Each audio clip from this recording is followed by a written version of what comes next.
आखिर हमने अंग्रेजों ने भारत में चुनाव क्यों शुरू किए, जबकि सत्ता तो हमारे ही हाथ में थी? तो फिर ये दिखावा क्यों? चलिए अब मैं आपको बताता हूँ कि हमने ऐसा क्यों किया। सन 1892 से हमने चाल चलना शुरू कर दिया था।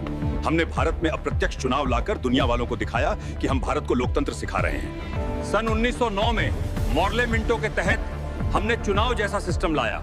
इसमें वोट डालने का हक केवल अमीर, जमींदार, राजाओं और पढ़े लिखे लोगों को ही दिया गया। यही शुरू हुआ हमारा असली खेल, फूट डालो और राज करो की नीति अपनाई और मुसलमानों के लिए अलग सीटें रखी ताकि हिंदू मुसलमान कभी राजनीति में एक न हो सकें। सन 1919 के मॉन्टागू चेम्सफोर्ड के नियम के तहत वोटिंग थोड़ी और बढ़ाई गई, लेकिन बड़े बड़े फैसले जैसे पुलिस प्रशासन कर अब भी हम ही लेते थे। सन 1935 के अधिनियम में प्रांतीय सरकारें बनी, चुनाव और वोटिंग थोड़ी और बढ़ाई गई, लेकिन आखिरी बड़ा अधिकार गवर्नर के पास रखा गया। सत्ता की चाबी अभी भी हमारे हाथ में ही रही। आखिरी में जिस सीमित चुनावी सिस्टम से हमें बचाना था, उसी ने ही भारतीयों को राजनीति सिखा दिया और आगे चलकर वही हमारे लिए खतरा बन बैठा। हम भारत